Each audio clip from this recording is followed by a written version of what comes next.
Bhagavad-gita, chapter 2, text 16. Nasato vidyate bhavo, na bhavo vidyate satah, ubhayorapi drishtontas, tvanayos tattvadarshipi.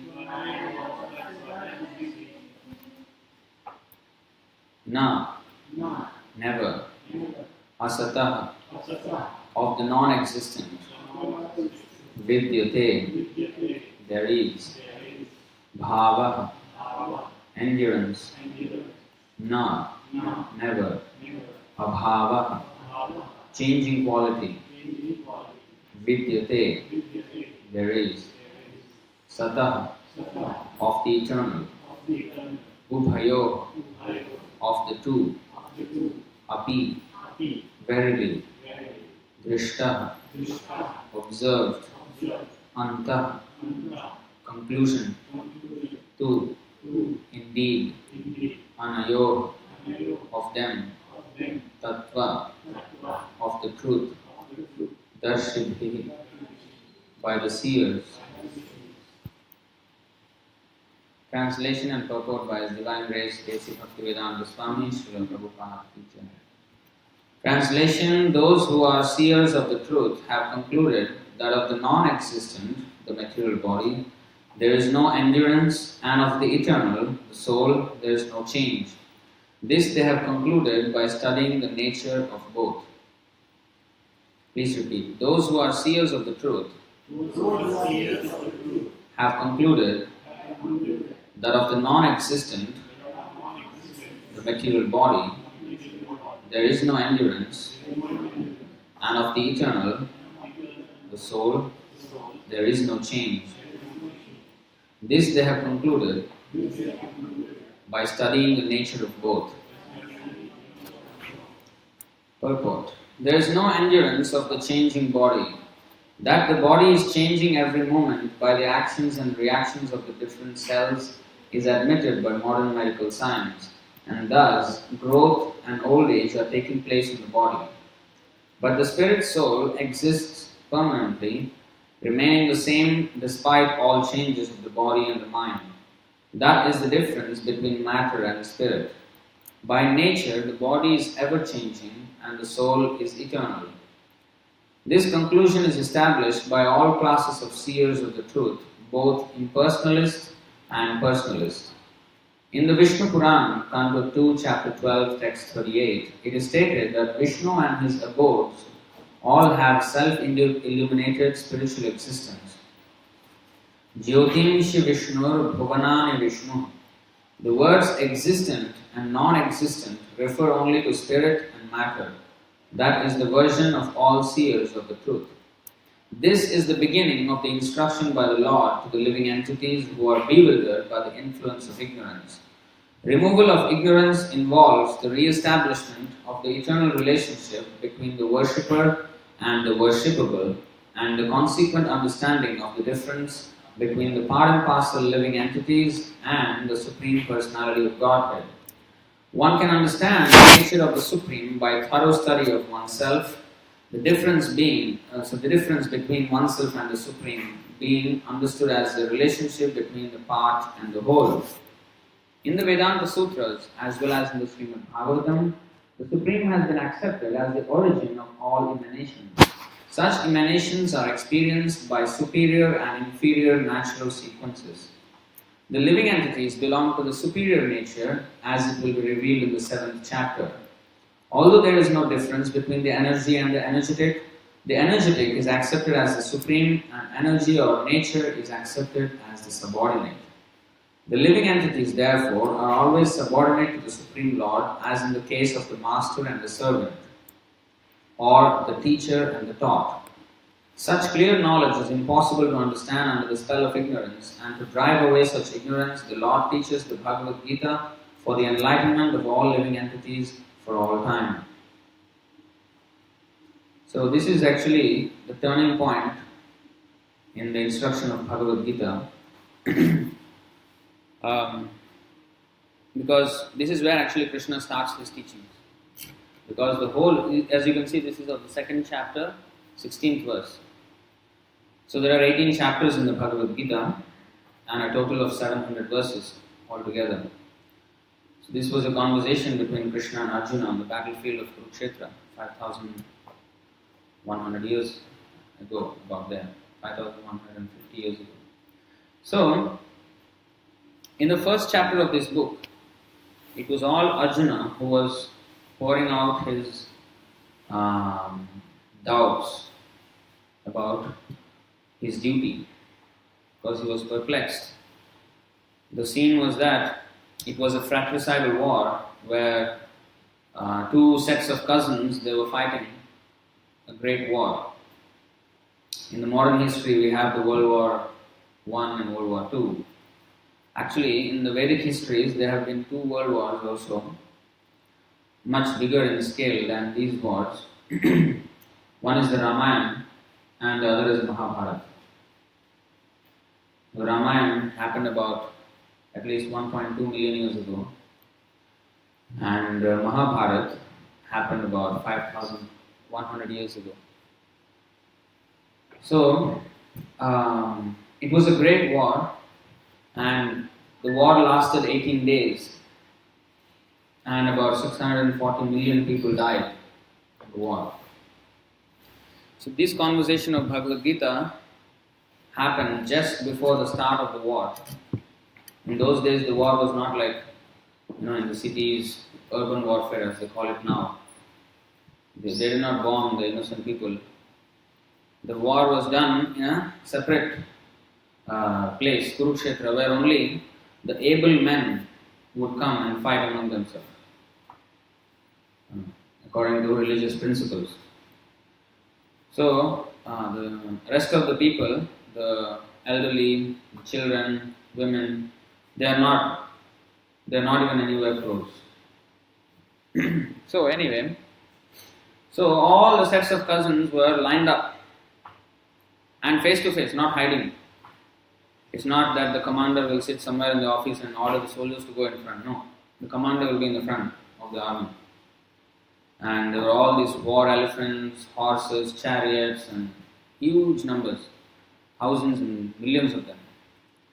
So, on this side were Pandavas, 5 brothers and their army, the whole army. And on the other side, the Kauravas, 100 brothers. The father of the Pandavas and the father of the Kauravas were brothers, Pandu and Dhritarashtra. So it actually was a fratricidal war, family war between two sets of cousins.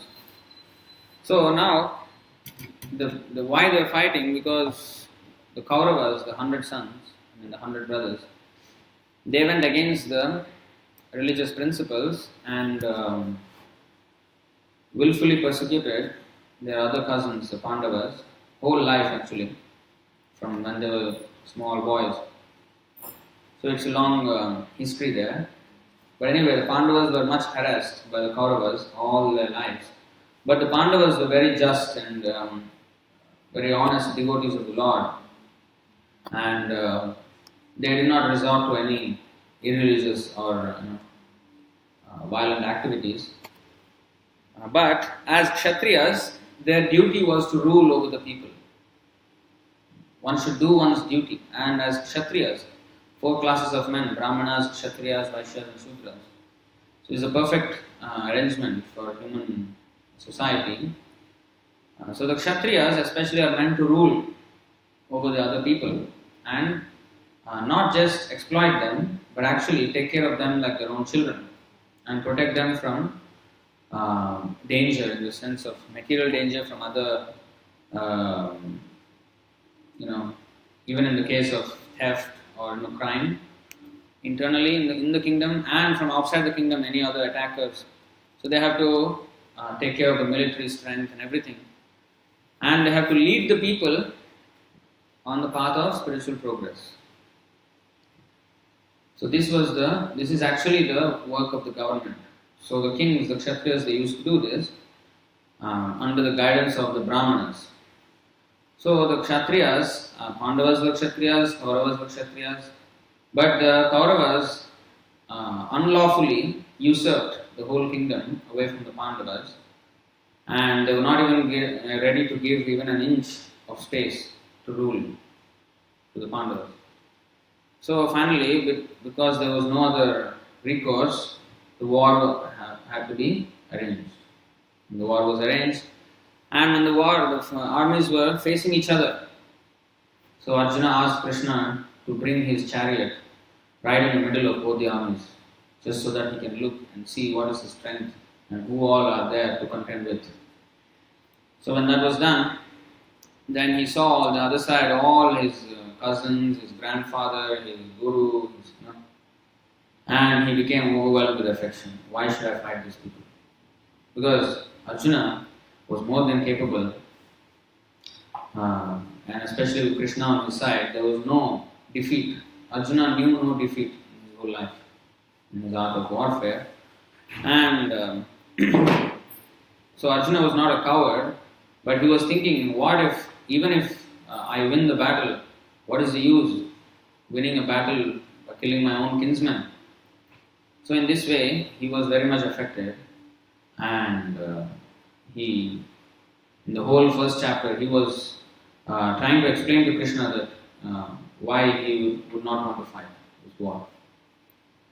So his considerations of such non-violence were based on the material bodily affection.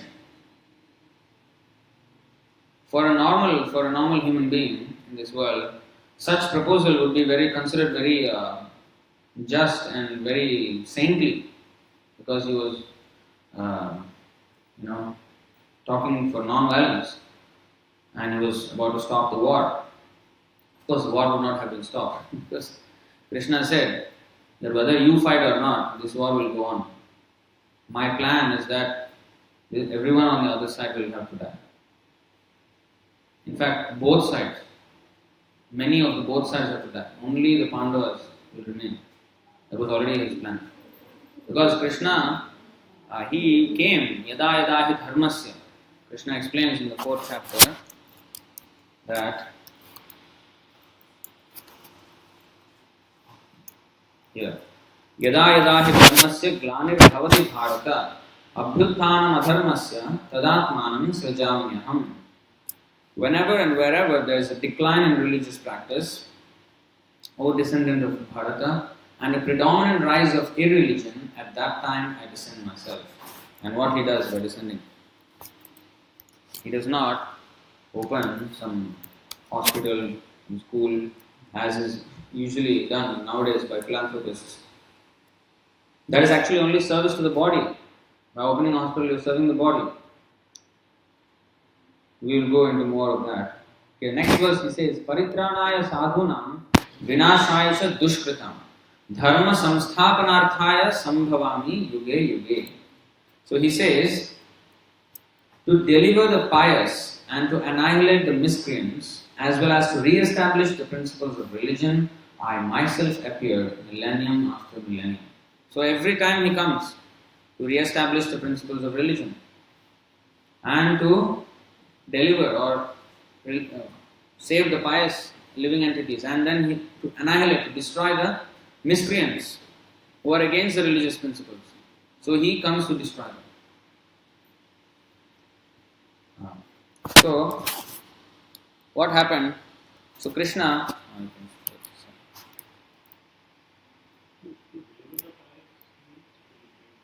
yes, to liberate. Because the pious people are always harassed by the miscreants. Those who are religious in the sense, nowadays of course religious means something else. They just are dogmatic, just some blind belief system, most of the time without much logic, fanaticism. So that is not the definition of religion as in Bhagavad-gita. According to Bhagavad-gita, Bhagavad-gita means defines religion as it is explained. What is that? Savai pumsam paro dharmo yato bhaktir adhokshaje ahaituke apratihata yayatma suprasidati. Now, religion means to follow the Dharmam tu sakshat bhagavat pranitam. The law of God. Just like here in Singapore. We all follow the law of the state, the country. We have to follow. If I choose not to follow, if I become an outlaw, then I will be handled by the... It's not that I am out of the law. No, I cannot be out of the law still. I will be handled by the criminal law. If I do not, if I am just and if I am honest citizen, then I will be handled by the civil law of the government. If I am not, then I will be handled by the criminal law. So, those who are lawful to the instructions of Krishna, they are called religious. And those who are not, they are called irreligious. So whether we like it or not, just like whether I like it or not, I have to follow the Singapore law. Now if I am coming from Amsterdam, for example, there drug culture is like very free. But if I come to Singapore thinking that no, I am used to that, I cannot adjust to this strict drug laws, then too bad, because here death for drugs. So whether I like it or not, I have to oblige. Similarly, whether we like it or not, we have to oblige by the law of God. And actually, by obliging to, just like you, if you oblige to the law of the state here, then you can live at peace. If you go against it, then there's going to be trouble. Similarly, if we just obey the law of Krishna, then it is very easy. But we choose to disobey. That's why we get into trouble. So Krishna is coming, and he repeatedly comes, not just once. Either he comes or sometimes he sends his very powerful servants, or sometimes, as Jesus said, son of God, or prophet, or acharya. It's the same thing. Messenger of Krishna. So he sends either his confidential servants or he comes himself. So like that, 5,000 years ago he came himself to show how he is God. It's not simply saying, oh, there is God, nobody has seen, nobody knows. People say like this. This is all some, mythology. No, that's why he wanted to show. No, it is not just mythology or fantasy, it is actually fact.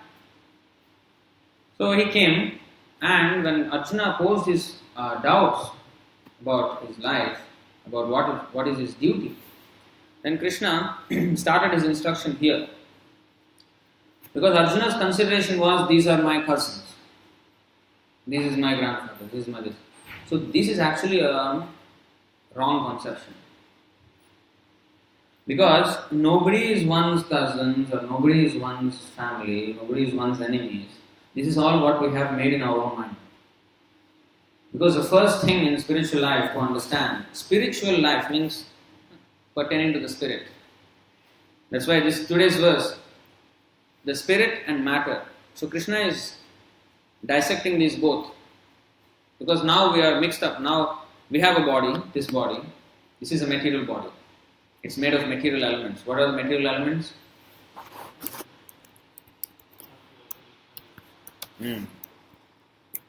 Bhumirapo nalo vayu. What is material? This is material. Bhumirapo analo vayu kham mano buddhirevacha ahankara itiyam me bhinna prakriti ashtadha. Ashtadha means 8. So material nature consists of these 8 constituent parts. Earth, water, fire, air, ether. These are the gross. First 5 are the gross elements. That means we can perceive them with our senses. Earth we can see, we can smell, we can touch, we can taste. And then water, we can also, only one thing we cannot do: water, smell. Water is odorless. Fire, we cannot do 2 things. We cannot smell it, we cannot taste it, but we can see it, we can hear it, we can feel it. So as we go one to the next, fewer of our senses, one less sense can perceive. Like earth can be perceived with all our 5 senses. It can be seen, so it can be heard first of all. Just like 2 rocks, collide in the sound. So it can be heard, it can be felt, it can be seen, it can be tasted, it can be, what is that next? Smell, taste, see, feel and hear. Yeah, all five. Then water, we cannot smell. One, but the rest we can do. Taste, see, feel and hear. Then fire, we can only see, feel and hear. We cannot taste, we cannot smell. What we smell when something burns is not the fire, it's the fuel. So air, we can only feel and hear. Cannot even see, cannot smell or taste. Fragrance is actually coming from the earth. It means air is carrying some earthly particles, and that's what we say fragrant smell or stinking. This is because of it carries the particles of the earth. Air alone does not have any odor. And then finally, ether can only be heard, cannot even be felt. So these are the gross elements which our five senses can perceive. Then comes the mind. Mind, any of these five senses cannot perceive. Come? Come? Come means ether. Yes. Space. Everything exists in space. So that space, the 3D, 3 dimensions, in which everything exists, the holding, the sky, in which everything is held, that is come. So, mind, we know it is there, but we cannot see it, smell it, taste it, feel it, hear it. But we know it is there. So this is called subtle element. And even subtler than the mind is intelligence. Mind is just, a factory of desires. It's just having all kinds of desires, either good or bad or whatever. Intelligence is the discriminatory power which actually rationalizes. Okay, is this good or this is bad? Should I do this? Should I proceed with this? This deliberation is a function of intelligence. Whereas mind will just say there is no rationale. There is just a desire. So intelligence is higher than the mind, is even subtler. And higher than the intelligence, even more subtle, is false ego. That means false identification. That means our misidentification. When we think that I am not a spirit soul, that is our misidentification. We all think we are this body. That misidentification actually propels our material life. We all think I think I'm an Indian, somebody may think he's a Chinese or Japanese or American, European. All these are only the body. The body has taken birth in some part of the world, and therefore our identity, so-called, becomes that. Or in some part of some kind of family, and our identity becomes that. We have a family surname, or we have a country that we belong to. All this actually is because of the body. But the first thing we learn in spiritual life, so these 8, as we said, is the completely called the material energy. So the material life means, material body means is made of these 8 elements. Earth, like if the dead body is, cremated, it mixes into the earth. And there is water, we know 70% of our body is water. Then there is fire, the digestion is caused by the fire inside. The fire of digestion, Krishna says, I am the fire of digestion. The heat, that's what actually digests inside. Air, there are 5 kinds of air, prana, apana, vyana, udana, samana. The 5 movements of air, moving upward, moving downward, moving in circles. And so in this way there is air movement within our body, we breathe. Then there is ether, our body exists, the body requires space to occupy, so that is ether. So in this way, and then mind, intelligence and false ego. So these things are the constituent elements of our body. Now, what Krishna is saying here in today's verse, that this body is actually non-existent and there is no endurance. What is that? Yeah, there is no endurance of this material body. What does it mean? Now we have a body, how there is it does not last. So it is explained that the body is always changing. Reincarnation, we say, whether it is fact or not, some people believe, some people don't. But actually, reincarnation is a very simple principle to understand. We don't have to wait until death to see whether it is true or not. Even now, as we see, our body, I think I'll show you. I think the audience online, they may not be able to see this, but I'll just try to show you all. There's a nice illustration of this.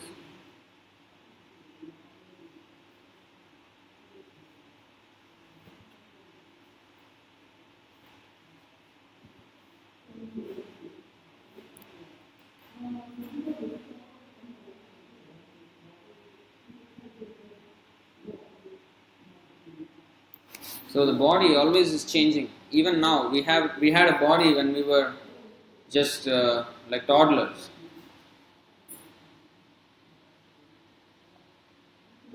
Oh, this doesn't. I think I have it here. Just give me a second.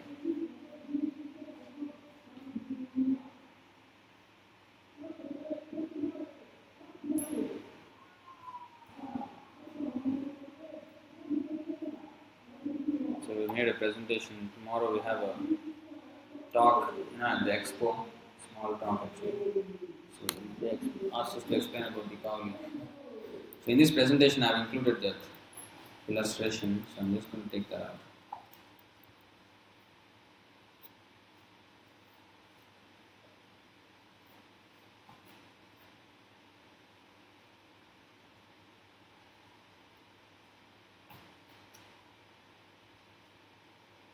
What is that?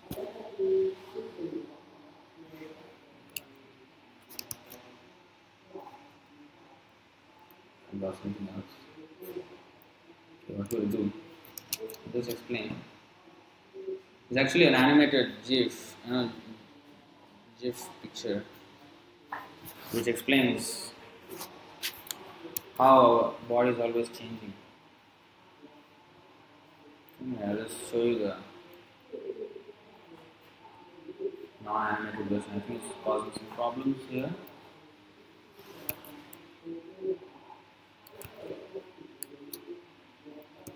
So, if you actually see, there is this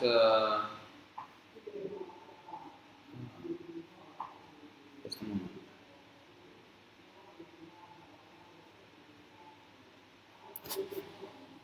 It's called changing bodies. So we have a body when we were small, toddler, but now we don't have that body. So from boyhood to youth to old age, the body is always changing. See? So such changes will automatically occur even while in this body. It's hard to take out on this. No, this live streaming, this computer is really worked up. I think I better even take it out. Okay. Sorry for the interruption. So, we have a body like that, and then we have a body like that, and that, and that. So, like this, our body is, we say, growing. But actually, if we see medically even, it's a fact that every 7 years, it is said that none of our cells remain the same. All the cells are completely replaced. So we actually, in fact, have a new body every 7 years. But actually, according to Vedic literature, according to Bhagavad-gita, it is said that every moment we are changing body. Imperceptibly we are changing.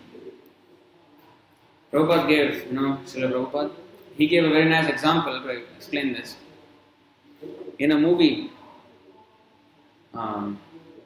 is nothing but still frames, many thousands of them, and when the reel runs, so it appears like one continuous motion. But actually, if you see from one frame to another, there's just a slight difference of movement. In fact, when I was a small boy, we used to play with this book. We just do like that, and then it appears moving. I think, flipper book is called. So we just do that, and the picture is moving. So each page actually there's a slight movement. But when you just run it through, then it appears like actually it's moving. So, same way, our body is every moment changing. But somebody sees you after 5 years, you say, hey, you have grown tall or fat or thin or whatever. So, this change, in fact, I was actually astonished. When I was a small boy, I think 7, 8 years old, my grandfather told me, he was at that time maybe 70, around there. So he told that he became shorter. I was thinking, how a person can become shorter? He said he became shorter by 2 inches. I was thinking, how is that possible even? Only we grow and then we stay. What is shorter? But actually, because in old age, sometimes we do become a little bit shorter than what we were in our prime. Because our cells, because of the weight and then everything, there's a slight contraction. So anyway, the body is always changing. So just as it changes through all these stages of life, death also, the change is just a continuing aspect, and then the soul goes into another body. This is reincarnation. It's a very simple thing actually. It's not a scientists, they're still figuring out. But here in the Bhagavad-gita, if you take the knowledge of Bhagavad-gita, you don't have to waste your time in research. Generations and generations of research. Because we don't have so much time. We have to make our life perfect in this life. We cannot search without any answers. There have to be, solid answers, and we have to move on. It's not that we're finding and we die one day, just finding. So, this is perfect knowledge, because we are imperfect. Even whatever the research we may do, we may not come to the perfect conclusion. But when the Creator Himself tells it, how He created it, then it's easy for us to understand. That's the best explanation you can have of the creation, when the Creator Himself explains. So here Krishna Himself is explaining, Dehino asmin yatha dehe. Very important point. Dehina asmin. That means we are not the body. Inside, asmin means inside. Dehina asmin. Inside the body, yatha dehe. The dehi is the occupier of the body. Just like if I am occupying the car and I am driving it, I am not the car, but I am driving it. I am inside the car. It's exactly the same way. This body is a vehicle only. We are not this body. Just like I am not if I sit in a Mercedes, I don't become Mercedes. No, it doesn't work like that. I am just driving one. So in the same way, I have a car, I own the car or I occupy the car and I drive it, but I am not the car. So the car is always dead. It is not living at any point of time. But still it moves because the driver moves it. Same way, this body is always dead. It is never alive, even now. So it only appears alive because we, the soul, are inside this body and we are moving it. Just like you have shirt. So wherever you go, the shirt also goes with you. So it is not that the shirt is alive and that's why it is moving. No, because it is attached to you who are living, therefore it is also moving. But if I take out the shirt, then the shirt will not move, I may move. So same way, the soul and the body are two different things, but we always amalgamate these two and say this is me, this phase. But then again, when we talk about our body, my body, my hand, my heart, my mind, my brain. So we say my. That means we are talking in possessive way. That means my body is like, if I say this is my computer, that means I possess this computer.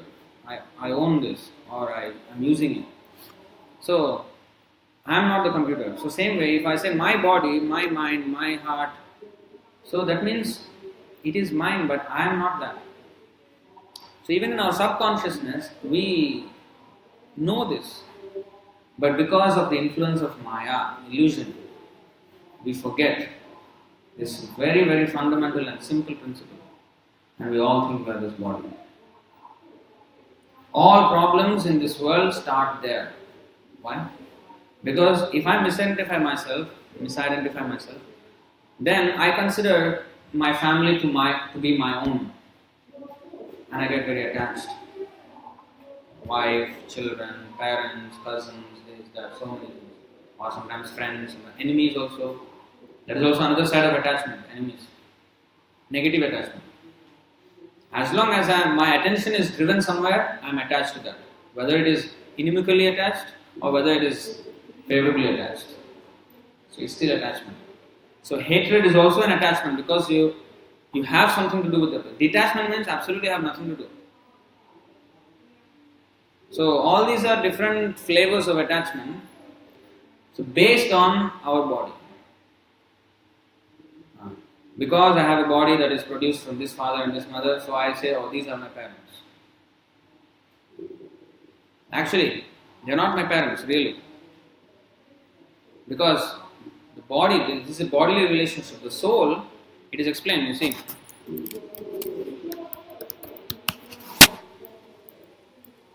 The soul does not belong to the father or something. No. You see, this is what actually happens. Sri Bhagavan-vacha, the Lord is speaking. This is from the Srimad Bhagavatam, not the Bhagavad-gita. Karmana daivanetrena jantur dehopapattaye striya pravishta udaram pumso reta kanashraya. See, this is what happens at the time of conception. Yes,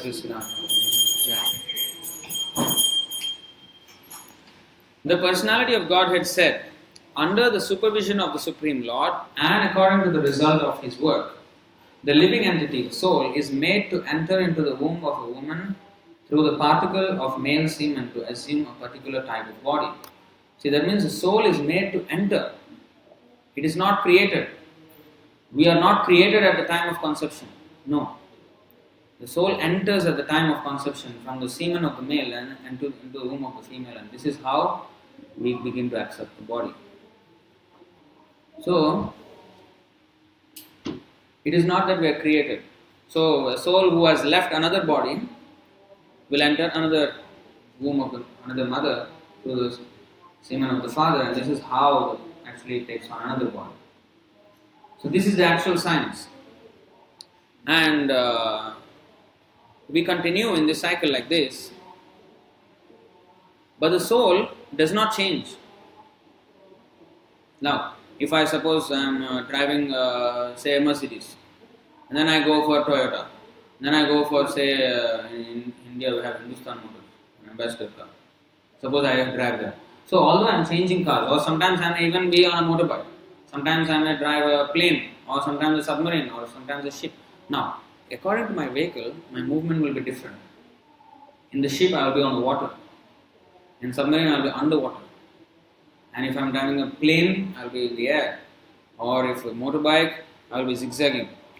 Car, I will be going like that. So there is different, according to the vehicle that we are driving, our movement is different.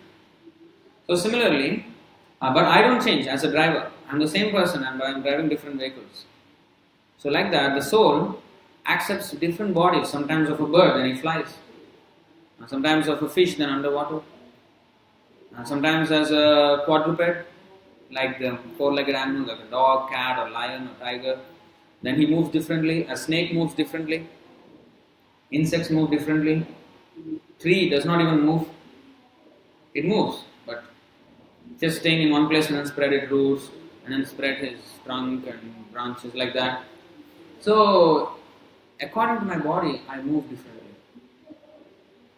But the soul is always the same. Always the same. So, this is actually what is explained today in that verse.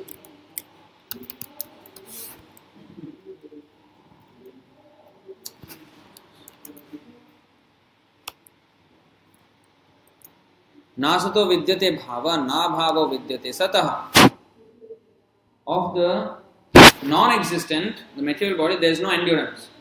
It does not endure. One day we have to give it up. And of the eternal, the soul, there is no change.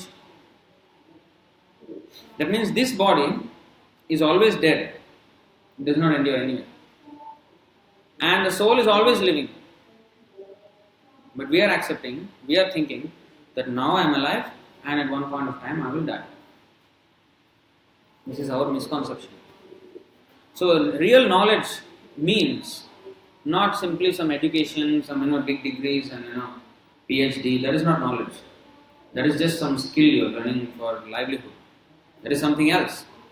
Knowledge means first thing is to be able to distinguish between these two, the eternal and the temporary, the spirit and matter, the soul and this body. I should be able to differentiate.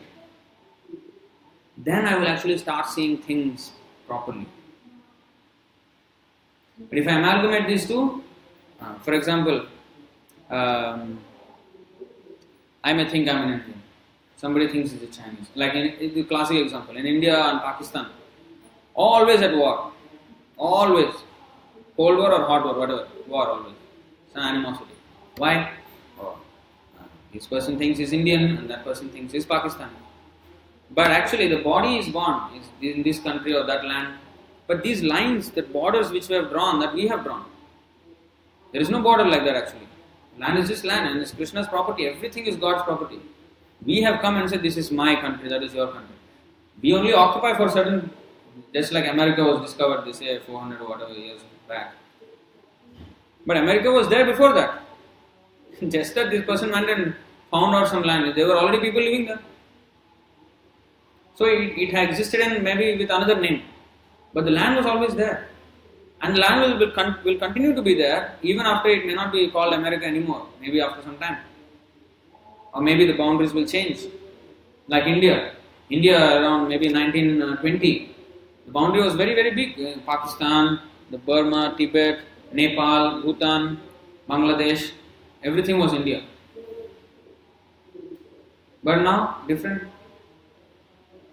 So it is changing always.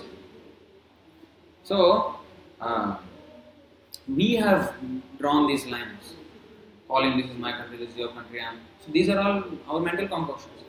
So my body may have taken birth in this, and that body has taken birth in Pakistan or whatever.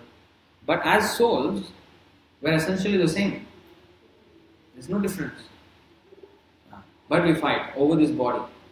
Oh, I am patriotic to my country. When the football match happens, people are painting their faces with flags. I am this country or this country, Brazil and Argentina, whatever. So they are painting. This is all patriotism. What is this? This is bodily identification. You don't belong there actually. But this is how we brainwash ourselves. We are being brainwashed to think that I am this and this. So we are not any of this. We are a soul. We don't belong to any of this material identification, either this family or this country or anything like that. So if everybody understands this, then there will be no war.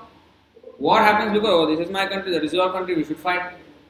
I am better than yours, you are better than mine, all this happens. Then there is fight. So if we all understand that we have a common point of relation. That means with God. We are all part and parcel of God. Krishna says, Mamaivam Sujivaloke. And in 14th chapter he says, Sarvayonishu Kaunteya Aham Bija Pradharpita. I am the father of everybody. We all talk about UN. United Nations was created 78 years ago for the universal brotherhood. How we can be brothers? Only if we have common father and mother. And Krishna is factually he is explaining how we are actually brothers and sisters. The material nature, we always say mother nature. Then who is the father? Without father, mother can produce. Common sense. They don't think, they say mother nature, mother. Father, who is he? Krishna is saying, I am the father. Nature is the mother, I am the father, and all of you are my children. In all species, Krishna says, not only humans. All species, Krishna says, I am the father. So this is the proper understanding. If you understand Krishna as a father, universal fatherhood of God, if you understand, then automatically universal brotherhood is a natural consequence. There is no need of artificially thinking, yes, we are brothers, just to mental imposition. We need not impose the thought on the mind. It will automatically come. You don't need to, just like I don't need to be brainwashed that this particular person is my brother or sister. If we have common parents, we are brothers and sisters. So there is no need of indoctrination that you are a brother. It's no such thing. So it's a part of it comes forth from knowledge, not from some brainwashing, some dogmatic imposition. So peace can be easily achieved even if this one instruction, the most basic instruction of Bhagavad-gita, if it is understood, there will be perfect peace. So this is knowledge. So what is lacking in today's world is knowledge. And this philosophy is not properly explained. So-called religion, nowadays it has just become a set of rituals without any understanding or meaning or just fanatical following. That is not religion, that is ignorance. Krishna condemns such things. He encourages that we should logically understand with inquiry, with submission. See, Krishna says, Tattvavit pranipatena pariprashnena sevaya upadekshanti te jnanam jnaninas tattvadarshina. See, just try to learn the truth by approaching the spiritual master. Inquire from him submissively and render service unto him. See, inquire from him. He did not say, just accept whatever he says and then blindly follow. No. Inquire from him. If you have any doubts, yes, clear them out. The path is perfect. There is no doubt. But because we are imperfect and because maybe we have seen so many paths which are not perfect, we may be doubtful. Oh, how this path can be perfect? So that doubt may be there. So we have to clear that. If we have doubts, we cannot progress. Once the doubt is cleared, I'm clear about it, then the action will start. Otherwise there is paralysis. As they say, analysis paralysis. Keep on analyzing whether it's right or not and that does not do anything. Paralysis means I cannot do anything. Analysis paralysis means what? Just keep on analyzing and do not do anything because they are doubtful. So with doubt we cannot progress. We have to clear those doubts. Then our action will start. Yes, this is correct. So inquire from him submissively. Of course, not in a challenging spirit. In a mood of learning, we have to inquire from not in the mood of challenging. Oh, how we can be right? That then we cannot actually absorb the knowledge. So self-realized souls can impart knowledge unto you because they have seen the truth. Now, if I have seen something, I can explain it properly. So the same way, the seers like Acharyas, Prabhupada, they see Krishna, see God. So they can easily explain God, about God. Of course, they explain according to Vedic descriptions. But they know, they see Krishna 24 hours a day. That kind of people we have to go to. So, today, that verse is explained nicely.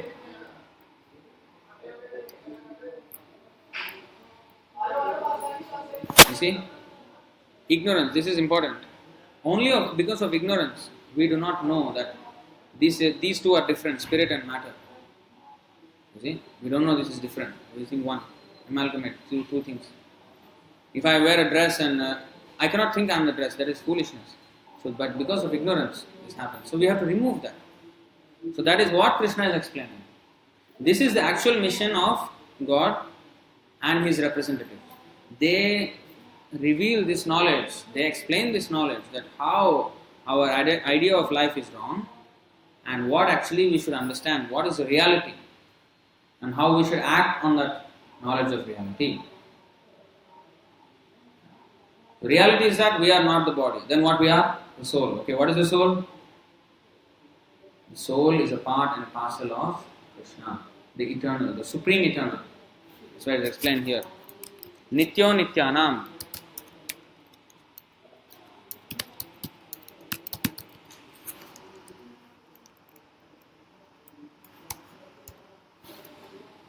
Nityo Nityanam Chetanas Chetananam Eko Bahunam Vyo Vidadhati Kritam Tamatmastham Yenu Pashyanti Dhiras Tesham Shanti Shashvati Netaresham.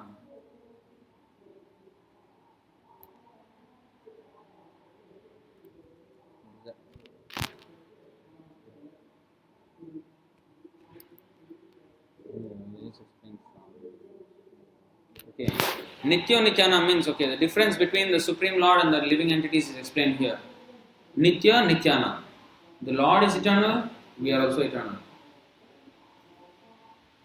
Chetanas Chetananam, and He is a conscious living person, and we are also persons, conscious living persons. Sometimes I have this idea, God is like a universal power, some impersonal, not a person, cannot be a person, they say. Because their idea is that a person means he has a body, he has like two eyes, two hands, two legs, very limited. He has a dimension of such and such dimension, height, weight. So they calculate, they have this, because they always, body means for them this body. So we always calculate Lord also according to our body. Or if we say body means like our body. No, Krishna has a body, God has a body. But His body is different from our body. What kind of body He has, we'll see. Okay. Before that, Chaitanya, so He is also conscious. He's not unconscious like power or something. No, He's conscious. He has intelligence. We need intelligence to put one spacecraft into space. He is putting millions of planets into space. He does not require intelligence. What is that? Where is the logic? If one small spacecraft, which is invisible once it goes to the space, that requires so much intelligence of thousands of scientists. Millions of planets like the sun. Not only are they floating in space, they are very beautiful to look at also. You should look at the night sky. Moon, here we cannot see much of the night sky because of the lights of the city. Just last week we were in Australia. So this temple is in like a farm, So the sky was just, in the night it's just dark. There was no lights on the ground anywhere nearby. So you look at the sky, millions of stars like just all over the place. And then one moon shining very nicely. So not only are they floating, but also they're very beautiful. Where is that? And sun has been glowing for the past millions of years. And it is still glowing. What kind of energy the sun has? Who has invested the planet with such amount of energy? So it requires intelligence. And such vast intelligence is totally incomprehensible by human understanding. So there is intelligence, it's a person. So eko bahunam yovidadhati kaman, second line. That one person, the difference between God and us is now. Now, the first line, the similarities of God and us are mentioned. Nityo nityanam. He is eternal, we are eternal. He is conscious, we are conscious. But then second line is the difference. Eko bahunam yovidadhati kaman. That one singular, eternal and conscious living entity is maintaining and fulfilling the desires of the infinite, small, what is that? Eternal and conscious living entity. We are all very tiny. What is this, our size? What is the size of the soul? See this. No. 100th of the 100, so it is 10,000.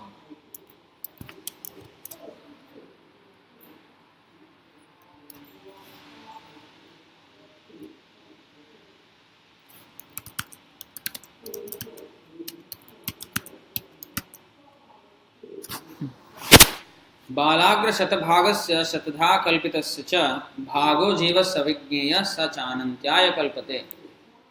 See, when the upper point of a hair, hair, how thin the hair is, the upper point of the hair is divided into 100 parts. And again, each of such parts is further divided into 100 parts. Each such part is a measurement of the dimension of the spirit soul. So that is how small we actually are. Smaller than even the material atom, the spiritual atom. We are actually spiritual atoms. That one small atom is powering this entire body. How much power? You see, you see a phone, and how big battery is there to power it? Just a small phone. But here we have such a big body, and sometimes elephant, how big body? But still the same small spark. Sometimes a blue whale, how big? Still same spark. So just try to understand what is the power of even that small spark of spirit, which we are, which can power that body for so many years. Just imagine, that is just 1/10,000th part of the tip of the hair. It's so powerful. God is infinitely, there's no measurement of his length and breadth, such big, how powerful he is. So, Eko Bahunam Yo Vidadhati Kaman, that one singular eternal and conscious living being is maintaining all the infinite tiny living entities. Just in this room, there are millions of souls, trillions even. How many microbes, how many, in an inch of space there are millions. So, just imagine, so he is maintaining such vast amount of living entities. The air we breathe, the water we drink, the food we eat, everything is given by him. The ant eats only 1 grain of sugar maybe, or even less than that in a day. And the elephant eats every day maybe 40 kilos, 50 kilos of food. Both he is supplying. And we humans, we also are being supplied. Some human beings are not supplied. There is starvation. Why? When we go against the principle of the Lord, then we are punished. That is why actually people, any scarcity in the world is only because of our disobedience to the law of the Lord.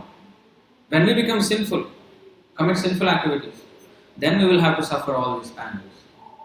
But if we are actually always abiding by His rules, then we will be provided for. Sometimes they say, oh, somebody is very criminal rascal and he is being provided, he is so rich, and some honest people are there starving. No, you cannot calculate like that. Because previously, in his previous life, that person must have done something good, which is why he is enjoying now. But that wealth, that opulence, that richness, he is now misusing, so his future will be dark. So if an honest person is struggling now, that may be because of his past sinful activities, but because of his honesty now, he will flourish in the future. So we cannot say that whatever happens now, immediate, instant karma. No. What I am doing now, at that very moment I have to reap the reactions also. No. Even in Bible it is said, as you sow, so shall you reap. If I sow the mango seed, I will get mango tree and mango fruit. But will I get the same time? I sow the seed, immediately fruit is coming. No.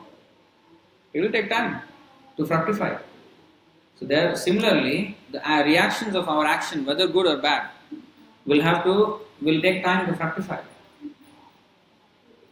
The seed, then sapling, then plant, then tree, then flowering, then fruits, then finally the fruit ripens, and that's when actually you can taste the essence of your fruit of your labor. That is when you can actually enjoy it. So similarly, when it fructifies, that's when it hits us. Karma hits us. Whether good or bad. Sometimes somebody suddenly strikes a lottery, or something good happens, or something bad happens.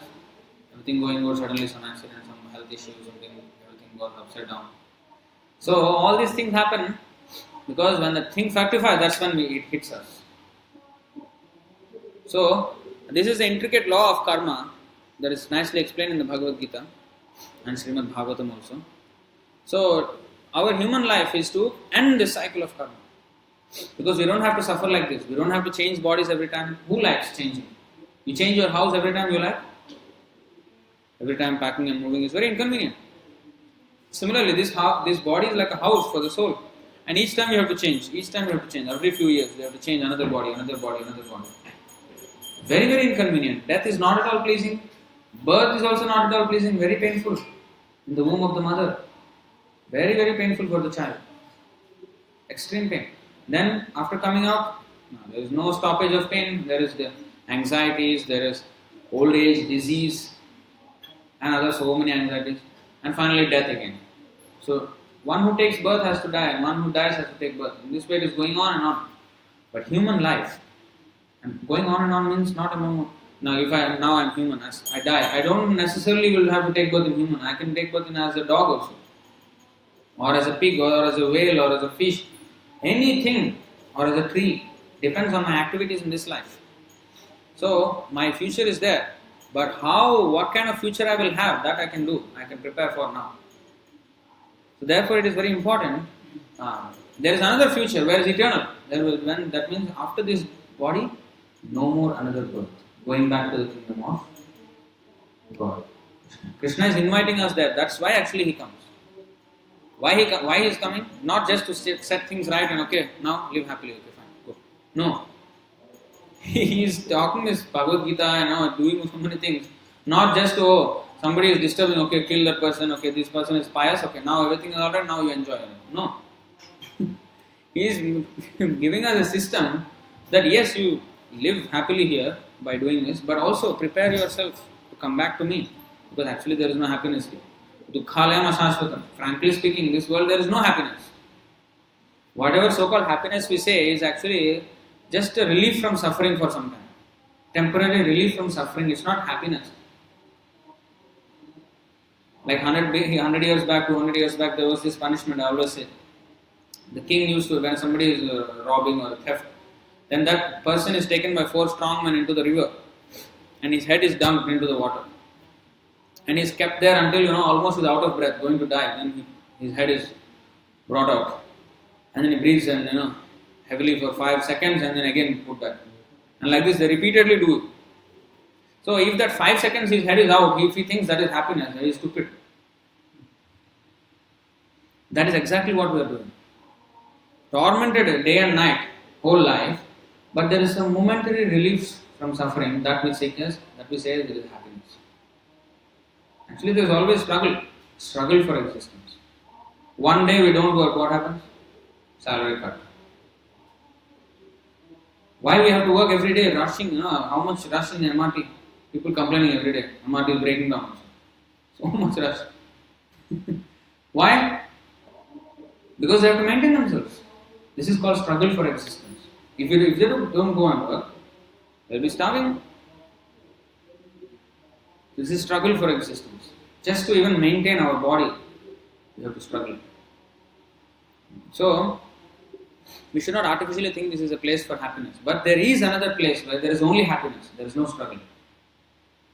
Parastasmat tu bhava anya, vyakta avyaktat sanatana. Eternal world, kingdom of God, where there is no birth, no death. The soul is eternal. Then why not I have my eternal life? Why I have to change this? Yes, that is possible.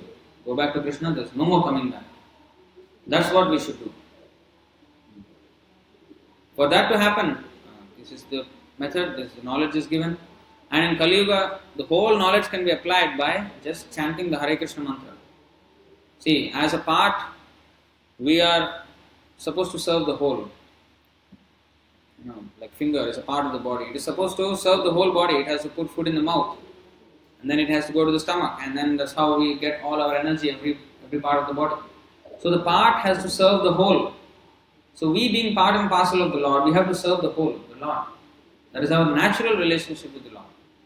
In love, we have to serve Him with love. Because we have forgotten that, now we are material. So once we again re-establish that, then we will go back. So that as re-establishing that love means, especially in this Kali Yuga, it is easily done by chanting Hare Krishna, Krishna Krishna, Hare Hare, Hare Rama, Rama Rama, Hare Hare. By calling out to Him, you are actually attracting His attention. It's like if you like somebody, you will call or chat, message, you will connect with that person. The same way, if we have to connect with the Lord, we have to call Him. So by calling His name like that, then yes, we are getting purified. Krishna's name and Krishna are non-different. So Krishna is completely pure. And by chanting His name, we also will become pure. By associating with the pure, we will also become pure. Just like if I am associating with the fire, if I am near the fire, I also will become warm. So like that. By associating with Krishna pure, I also will become pure. Now we may have so many contaminations, so many pollution in our heart and our minds, but all that can be purified just by this chanting process. This is a perfect meditation for this age. There is nothing higher than this. And if you don't believe it, you can actually try it. I can explain the taste of a mango for 10 years and 10 million years, but you will not understand the taste of a mango until you taste it. So we invite everybody to take part, start chanting, start reading these books and have scientific, thorough, logical understanding of what we are, what is God, what is His energy, what is life, what is our purpose here. Everything we can know very clearly from Bhagavad-gita. So with that I would like to stop here. If you have any questions or comments, then you can ask. So, we're calculating the size of the soul. So, how can we calculate size of something spiritual within the daily life? When Krishna is telling, no? When Krishna is telling that it has to be true. So there is size. Everything has size. It's not. That's why, although it is the size is mentioned, still we cannot see. Still we cannot see because we don't have the qualification to see. That's why when somebody dies, people cry. They actually don't know what is happening. They cannot see the soul leaving the body. So tiny and so small, and not only tiny, they don't have the qualification to see anything more than mind itself. We cannot see. Subtler than the mind is intelligence. Subtler than the intelligence is the soul. So fine, we cannot see. We cannot even see the mind. How to see the soul? But there is dimensions and everything. That's why Krishna has explained. We cannot measure, but when Krishna says, we have to accept.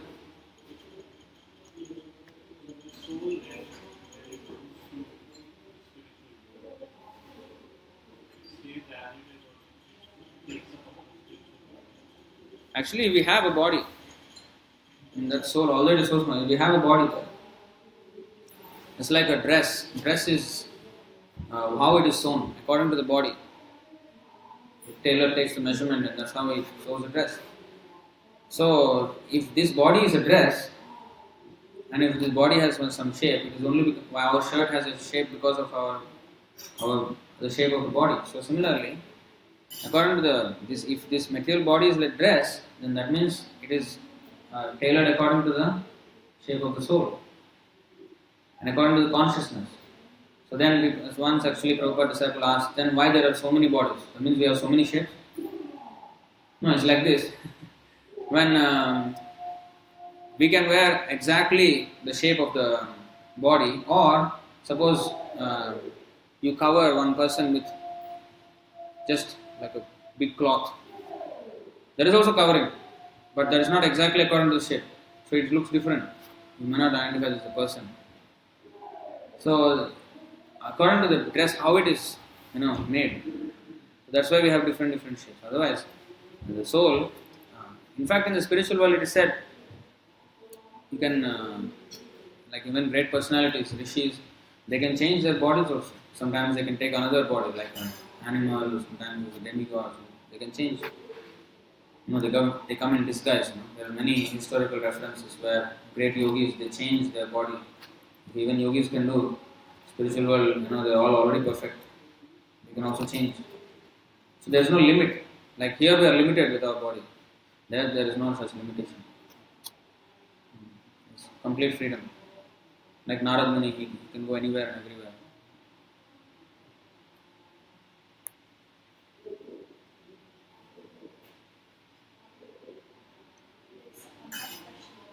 Online question. Is there any instances where Srila Prabhupada wrote that when he has seen Krishna and shared his experience? Yes, many times he said. In fact, once one Indian man, or was it a reporter? I don't remember. So he asked Prabhupada, "Have you seen God?" And Prabhupada said, "If I say yes, will you believe? Then how does it matter to you whether I have seen or not?" "Yes, I have seen. But you will not believe if I say, oh, you think I am lying." So, premanjana churita bhakti vilochanena santa sadaiva hridayeshu vilokyanti. Seeing God means the saintly devotees, they always see Him. Not that I once saw Him, yes, in my dream. No, not like that. Santa sadaiva hridayeshu vilokyanti. The saint always sees the Lord. A pure devotee of Krishna always sees Krishna. It's not that he sees and then after that he cannot see. No. Always he is in contact with the Lord. But for neophyte devotees, such experiences may not be explain. The spiritual master does not say, "Oh, yesterday I had some, Leela with Krishna. Krishna came and did this. I had some." No, he will not explain like that. He will not make it so cheap. In fact, sometimes there are actually 8 symptoms of ecstasy. One's voice choking up and hair standing on end. These are very mahabhava, or bhava, ecstatic symptoms. A pure devotee has these ecstatic symptoms because he is always in relishing with Krishna consciousness, always thinking of Krishna and his leela, his pastimes. So, but many times an acharya, especially when he is teaching his students, he does not exhibit those symptoms. He does not exhibit. Because the worldly people may do some cheap imitation and claim to be great devotees also. Because it's not a cheap thing. It is explained, at least in Indian culture, a woman is chaste. And chaste means this is explained by Gaurkishore Das Babaji, who is the spiritual master of Prabhupada's spiritual master. Bhaktisiddhanta Saraswati Thakur's spiritual master, Gaurkishore Das Babaji. He said, just like a chaste woman always covers her entire body, not like, exposing everything. So similarly, the chaste devotee of the Lord does not also expose his symptoms of love cheaply, in front of everyone. No, he does not do that. He suppresses that. He will not make a show of great devotion. No. So sometimes it so happens, Prabhupada also, you see, never, as if he's, cheaply, showing all the symptoms, like, crying and all this. Sometimes he did. Because a devotee tries to suppress, but sometimes the emotion is so overwhelming. Sometimes Prabhupada did shed tears. And then once he was chanting Jai Radha Madhava in the Kirtan, before class, in the great pandal, big program. So many thousands of people. And he was singing Jai Radha Madhava and he went into ecstasy and, he became stunned, And then all the devotees don't know what to do. They started singing Hare Krishna, Hare Krishna. Then he actually came back to his senses. Then after the class finished, he said, I don't generally do that. So, Prabhupada did not exhibit these symptoms publicly. In fact, there is one nice verse, today only I saw.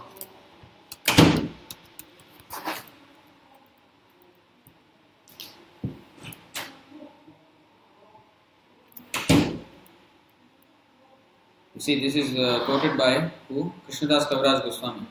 Premer svabhav yaha premer sambandha Shay mane Krishna more nahi premagandha. This is how an advanced devotee actually feels. Wherever there is a relationship of love of Godhead, the natural symptoms are that the devotee does not think himself a devotee but always thinks that he has not even a drop of love for Krishna. When actually one has love for Krishna, this is how he thinks. I don't even have a single drop of love for Krishna. He does not even think himself a devotee. Everybody is better than me. I don't have devotion. Everybody else has. This is the humility of a devotee. He does not become proud, I am a big devotee. No. So they don't show symptoms, and he does not relate this, what is that, confidential relationship that he has with Krishna to everybody. No. Prabhupada never did that. Prabhupada said that is not for you to know. So, and people will imitate. You just simply say something. Prabhupada says, yes, he definitely has this relationship. How we know that he has relationship is that a Vaishnava is known by the power that how many Vaishnavas he can make. How many people he can make into devotees of Krishna. By that we can understand how powerful Vaishnava he is. I'll show you that.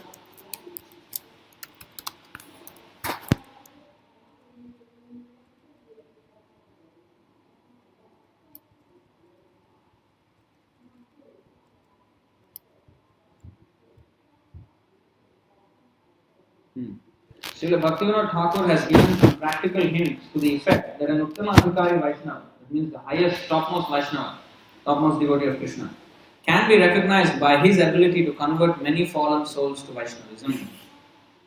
One should not become a spiritual master unless he has attained the platform of Uttamadhikari. So this is, you see, even now he is making devotees. We all are joining Krishna consciousness because of his books, because of his movement. Even now, even though he has physically passed away. You see? So that is a Vaishnava. By that we have to judge, not by these things.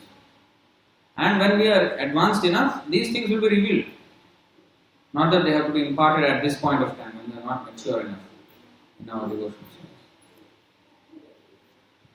There was this particular incident, the devotee had book of Bhagavad, saw Prabhupada dancing, singing, jumping down, singing, and he has a very big garden with flowers. And they didn't understand. So the next day they asked him, he said, Prabhupada, what are you doing? Why are you garden dancing? And where did you get the garden from? Because I know the garden flowers are very small, that's the size of the big, but these were so big.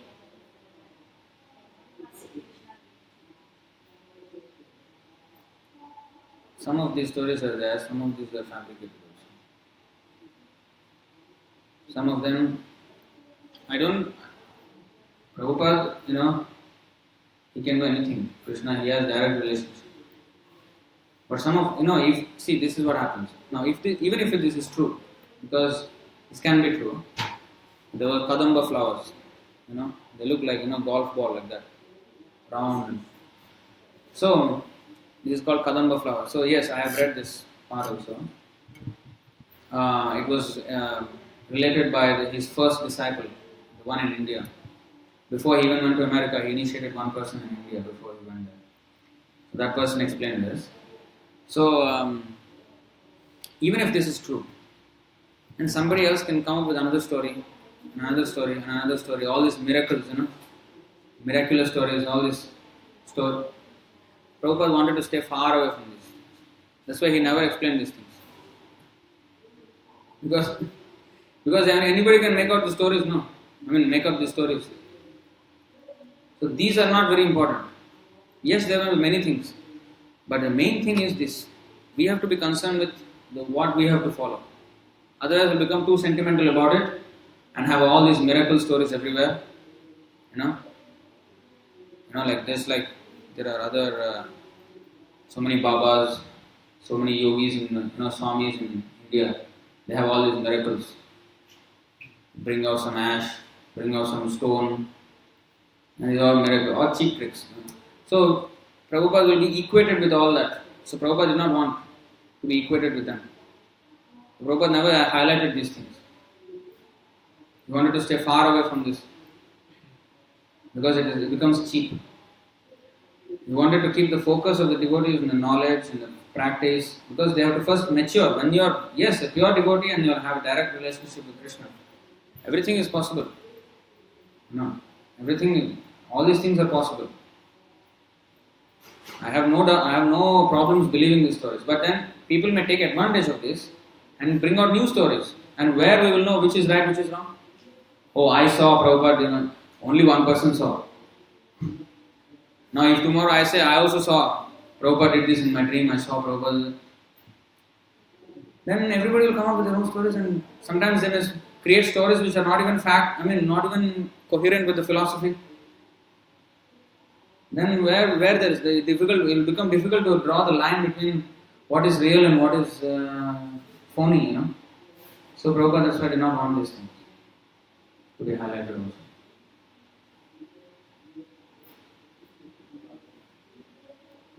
So any further questions?